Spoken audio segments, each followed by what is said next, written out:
네, 안녕하십니까 여러분. 허니쌤 이동헌입니다. 반갑습니다. 이번 주 월요일입니다. 새로운 한 주가 또 시작되었네요. 네, 51번 시작하겠습니다. 인공지능 시대와 생각하는 손이라는 명인님의 인권교육연구소 넘어 대표님의 글, 한겨레신문 2월 7일자 등록된 사설 칼럼 51번 공부하겠습니다.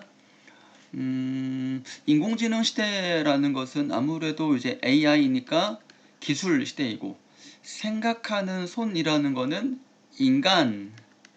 인간의 어떤 육체, 이런 걸 얘기하는 것 같아요. 그래서 이 시대, 기술의 발달과 인간의 육체와 관련돼서 어떠한 연결점이 있을 것인가에 대한 얘기를 하고 있는 것이고요. 선생님 먼저 이제 중요한 내용 한번 얘기하자면, 기술이 발달하고 있습니다.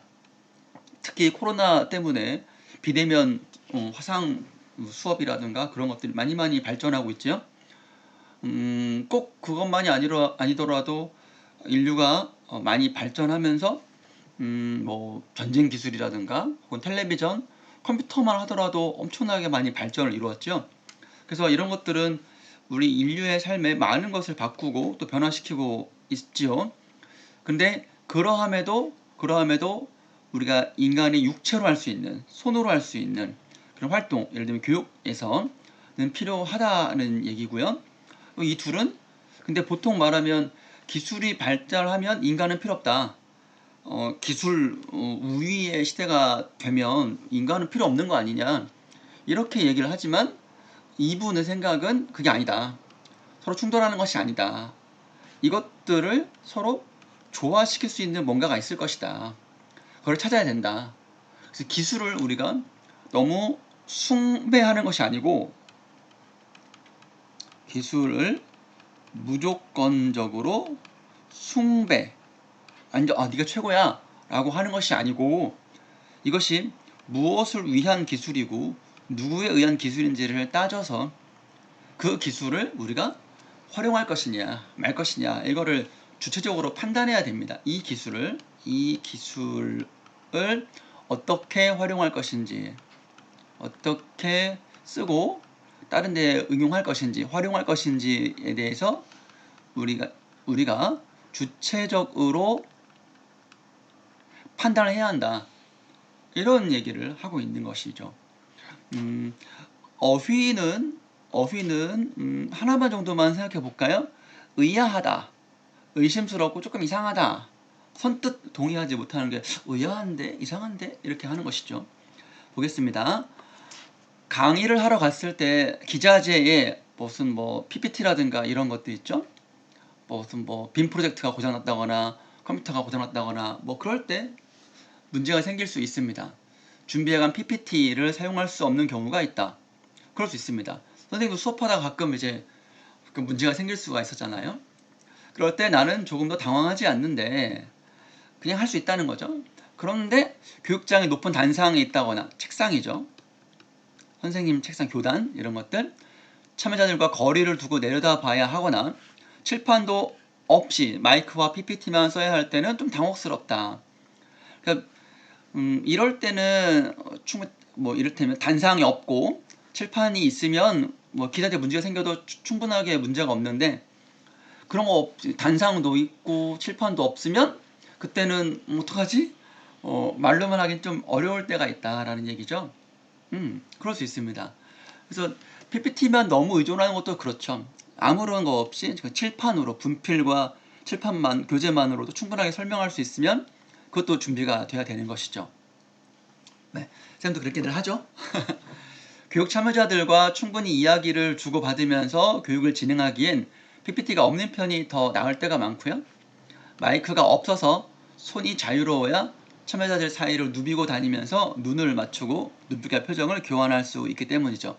그래서 내가 하고 있는 말을 잘 알아듣는지 아닌지 판단할 수도 있겠죠. 얘기도 나눌 수 있겠고요.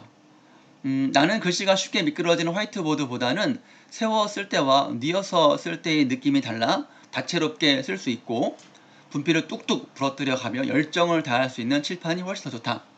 쌤도 그렇습니다. 그래서 나는 참여자들에게 꼭 보여주고 싶은 이미지나 동영상이 있을 때만 최소한으로 PPT를 활용하는 편이다.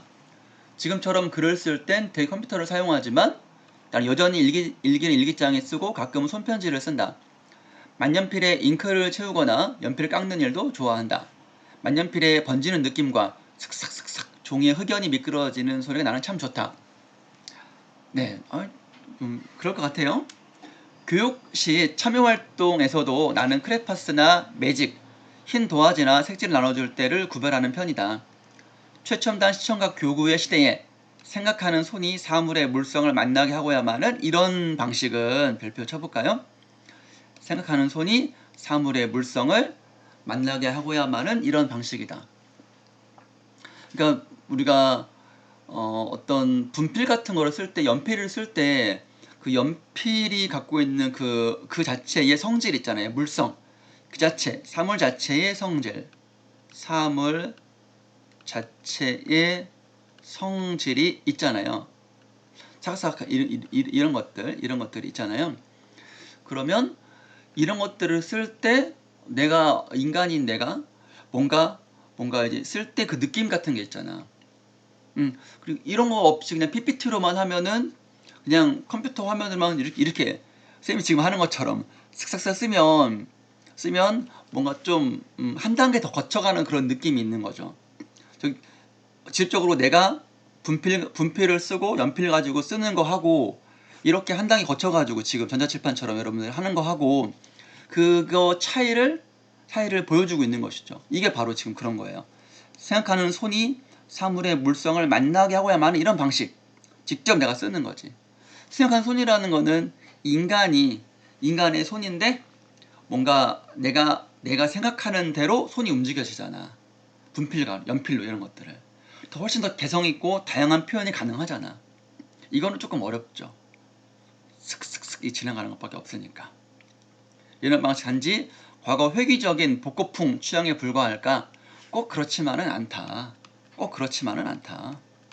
는 것이죠. 이게 뭐 기술 싫어. 옛날로 돌아갈 거야. 그런 생각만은 아니라는 거예요. 오히려 기술의 시대에 어떤 이렇게 연필을 쥐어주고 쓰게 하고 핸드폰 터치 말고 직접 만들게 하고 이런 것들이 훨씬 더 교육의 가치에 바람직하다라는 거지.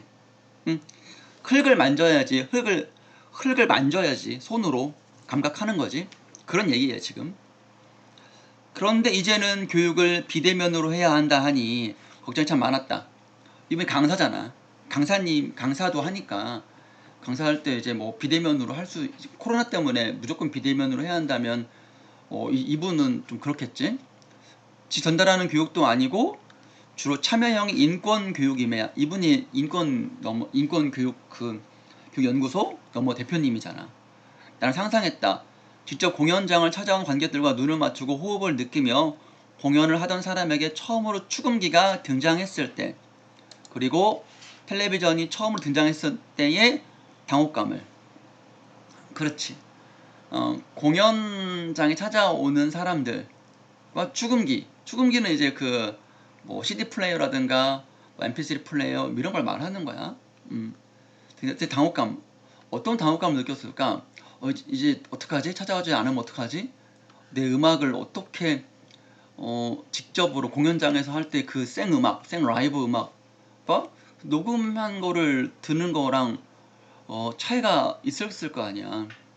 그때 어떻게 당혹감을 느꼈을지 상상했다라는 거지. 어떤 당혹감인지. 그런데 막상 실시간 화상 시스템으로 교육을 진행해 보니 무수한 많은 우려, 걱정에도 불구하고 단점만 있는 것은 아니었다. 학교 교육과는 다른 상황이고 조건에 따라 차이는 크겠지만 인원이 많지 않다면 교육 진행자와 참여자 사이의 소통의 밀도가 더 높아지는 경우도 있었다.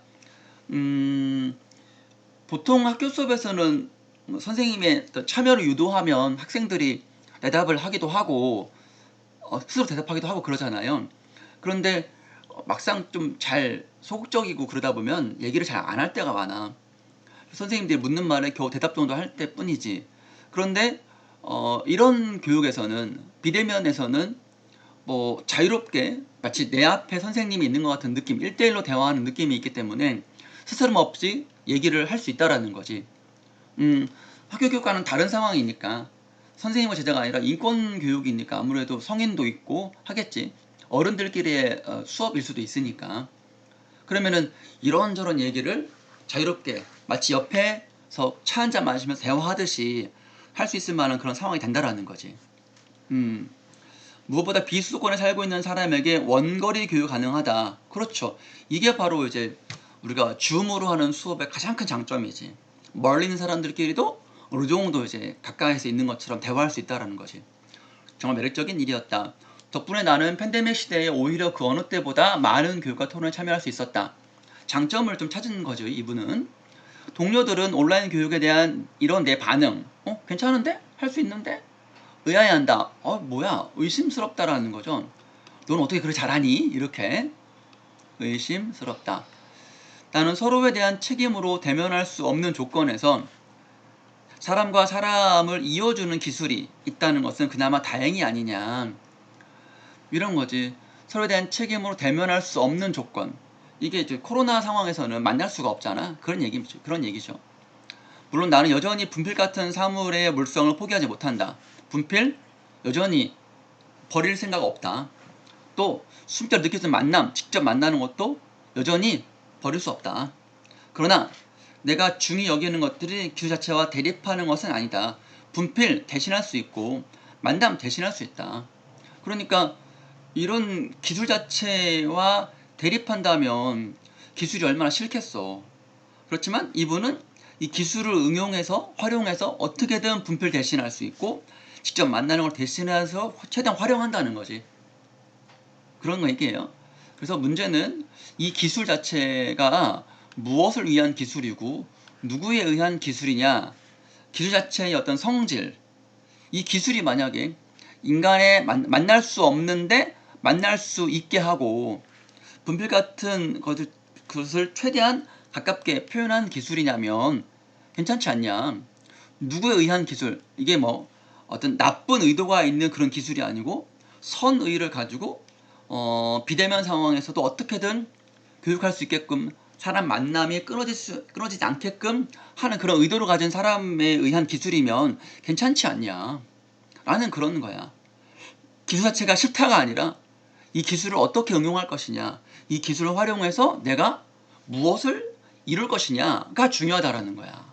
그러면 이루고자 하는 것이 교육을 대신할 수 있는 거라면 충분하게 이 기술을 활용할 수 있는 거 아니냐 라는 그런 생각인 거지. 그래요. 그래서 이제 기술에 대한, 최첨단 기술에 대한 얘기가 나와. 기술의 발달, 우리가 사용하고 있는 것들 중 정말로 우리가 필요해서 선택한 것은 얼마나 될까? 남들 하니까 그냥 하는 걸 수도 있어요. 돈이 되지 않아도 사람들의 필요에 따라 발달하는 기술은 얼마나 될까? 별로 없을걸요. 돈이 안 되면 별로 기술을 발달하지 않죠. 만일 정말로 사람을 위한 과학이라면 누군가 달나라에 가는 것보다는 장애인들이 마음껏 거리를 활보하게 하는 기술이 훨씬 더 쉽지 않았을까? 그렇죠. 뭐 아폴로 시리즈 있잖아. 왜 달나라에 가는 화성에 보내느니 뭐 이런 거니 그런 것들보다는 우리 생활 훨씬 더 많은 장애인들이 거리를 마음껏 다닐 수 있는 기술 더 쉽지 않았을까? 더 쉬웠을 거예요. 근데 그렇다면 이 말은 뭐냐면 우리의 어떤 기술이 필요해서 선택한 것은 얼마 되지 않을 수 있고 돈이 안 되면 별로 기술에 발달하지 않을 수도 있다라는 그런 얘기가 되는 것이죠. 이 기술의 발달이 사람을 위한 기술이고 과학이라면 더 좋았을 텐데 그러지 않을 수도 있다. 그러니까 우리가 평상시에는 기술에 대해서 별로 생각을 안 했다가 이분은 코로나 시대에 코로나19를 겪으면서 이 기술에 대해서 더 많이 고민하게 된 거야. 고민의 결과 정말로 이 기술이 인간을 위한 기술이 얼마나 될까? 될 수 있다면 인간을 위한 기술이 되면 참 좋을 텐데 라는 그런 생각을 좀 하신 거지. 자, 고스트 워크의 저자들은 인공지능이 끝내 사람의 노동을 필요로 하는 자동화 최종 단계의 역설을 품고 있다. 그래서 계속 이어지고 있는 거죠. 인공지능이 인간 노동을 대체하는 것이 아니고 노동과 노동시장을 재구조화하고 있다. 이 말은 좀 어려운 말인데요. 좀 이게 좀 이제 이해하기 쉽게 이제 이야기한다면 여러분들은 인공지능 AI가 인간을